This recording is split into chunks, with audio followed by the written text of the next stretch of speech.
नमस्कार, मैं श्रेया शर्मा और आप देख रहे day to day news Bharat. हम आपसे वादा करते हैं कि पूरी निष्पक्षता के साथ पत्रकारिता करेंगे और हमारा कोई भी रिपोर्टर किसी से किसी भी प्रकार का उपहार या विज्ञापन नहीं देगा और ना ही किसी को ब्लैकमेल करेगा। हम दबे कुचले लोगों की आवाज बनेंगे, साथ ही हम ऐसी कोई खबर नहीं दिखाएंगे जिससे भोली भाली जनता मूर्ख बने या उन्हें धोखा मिले। हम लोकतंत्र के चौथे स्तंभ को भी मजबूत करने की पूरी कोशिश कर रहे हैं। दिल्ली में एनसीडी के जन स्वास्थ्य विभाग के 5200 एमटीएस कर्मचारी पिछले 11 दिनों से सिविक सेंटर के बाहर धरने पर बैठे हैं, लेकिन भाजपा शासित एनसीडी के मेयर और स्थायी समिति के अध्यक्ष ने ना तो उनकी मांगे सुनी और ना ही धरना स्थल का दौरा किया। आम आदमी पार्टी के राज्यसभा सांसद संजय सिंह, विधायक और पार्षद इन कर्मचारियों के समर्थन में उतरे हैं और भाजपा पर गंभीर आरोप लगाए हैं। संजय सिंह ने कहा कि दिल्ली में हुई घटना के बावजूद अन्य राज्यों में एफआईआर दर्ज की जा रही है और ये सब जो है आरएसएस, भाजपा और प्रधानमंत्री मोदी की एक साजिश का हिस्सा है। आम आदमी पार्टी की जब एनसीडी में सरकार थी, हमने मलेरिया विभाग में काम करने वाले कर्मचारियों को और इस एमसीडी में काम करने वाले हजारों कर्मचारियों को एमटीएस का दर्जा दिया था। समान काम के समान वेतन के बारे में सुप्रीम कोर्ट तक ने आदेश दिया है।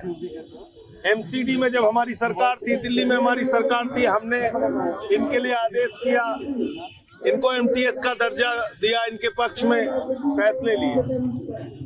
आज भाजपा आने के बाद 4 इंजन की फूकी हुई सरकार, जब तक फूके हुए 4 इंजनों की सरकार जब से आई है, वो कर्मचारियों के पीछे पड़ी हुई है, दिल्ली के लोगों के पीछे पड़ी हुई है।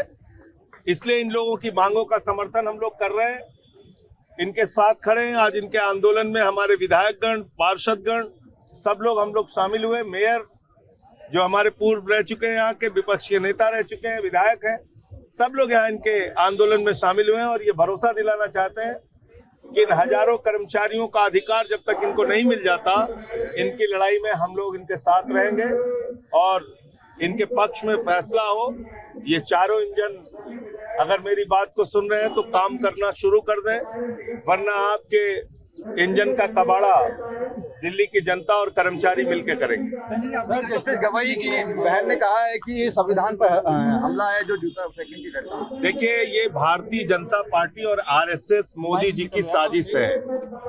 आरएसएस के कार्यक्रम में चीफ जस्टिस की माता जी ने जाने से मना कर दिया और ये कहा कि उनके पति का अपमान, यानी कि मुख्य न्यायाधीश जो मौजूदा है, इनके पति का अपमान आरएसएस किया करती थी। आज उसी आरएसएस ने मुख्य न्यायाधीश पर जूता फेंकवाने की साजिश रची है। उसी बीजेपी ने, उसी मोदी ने, जो नफरती एजेंडे को लेकर चलते हैं, जो दलित विरोधी इनकी मानसिकता है, उसी ने आज मुख्य न्यायाधीश के ऊपर जूता फेंकवाने का प्रयास किया है।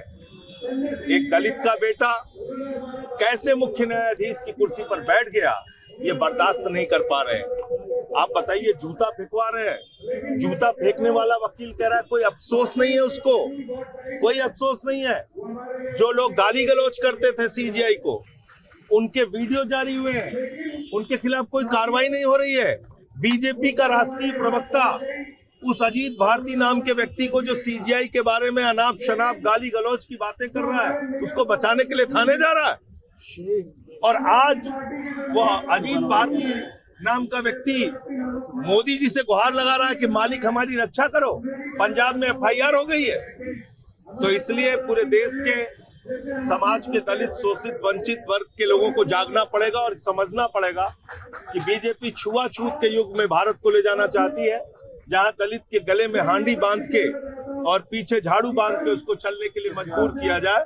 और बड़े अफसोस की बात है कि मुख्य न्यायाधीश के गले में हांडी बांधा हुआ वीडियो जारी किया जा रहा है। आप साहस देखिए, साहस कहां से मिल रहा है?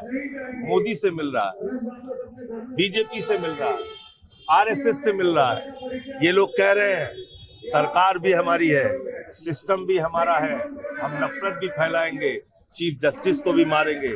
खुलेआम धमकी दे रहे हैं। कोई कह रहा जूता क्यों मारा, गोली क्यों नहीं मारी?